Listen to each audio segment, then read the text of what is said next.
Fun Girl by Rainbow Rowell, Chapter 1. There was a boy in her room. Kath looked up at the number pane on the door, then down at the room assignment in her hand. Pound hole 913. This was definitely room 913, but maybe it wasn't pound hole. Old as dormitories look like public housing towers for the elderly. Maybe Kath should try to catch her dad before he brought up the rest of her boxes. "You must be Cather," the boy said, grinning and holding out his hand. "Kath," she said. Feeling a panicky jump in her stomach, she ignored his hand. She was holding a box anyway. What did he expect from her? This was a mistake. This had to be a mistake. She knew that Pound was a co-ed dorm. Is there such a thing as a co-ed rooms? The boy took the box out of her hands and set it on an empty bed.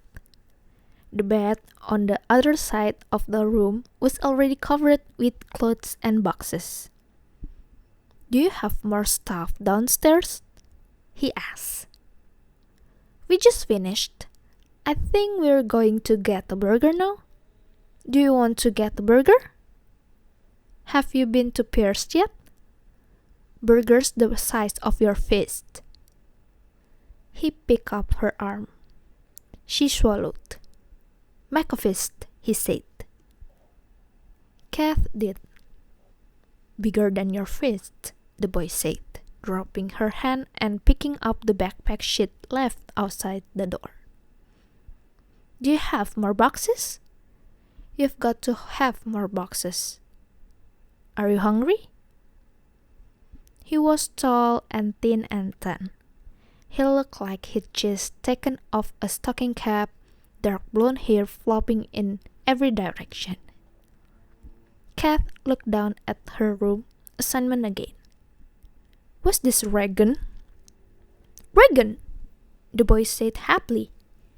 "Look, your roommate's here." A girl stepped around Kath in the doorway and glanced back coolly. She had smooth, auburn hair and an unlit cigarette in her mouth. The boy grabbed it and put it in his own mouth. "Reagan, Cather. Cather? Reagan," he said. "Kath," Kat said. Reagan nodded and fished in her purse for another cigarette. "I took this side," she said, nodding to the pile of boxes on the right side of the room. "But it doesn't matter. If you've got feng shui issues, feel free to move my shit." She turned to the boy. "Ready?" He turned to the cat. "Coming?"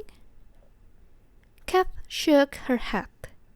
When the door shut behind them, she sat on the bare mattress that was apparently hers. Feng Shui was the least of her issues and laid her head against the cinder block wall. She just needed to settle her nerves. To take the anxiety she felt like black static behind her eyes and an extra heart in her throat, and shove it all back down to her stomach where it belonged, where she could at least tie it into a nice knot and work around it. Her dad and Ren would be up any minute, and Kath didn't want them to know she was about to melt down. If Kath melted down, her dad would melt down. And if either of them melt down, Ren would act like they were doing it on purpose, just to ruin her perfect first day on campus, her beautiful new adventure.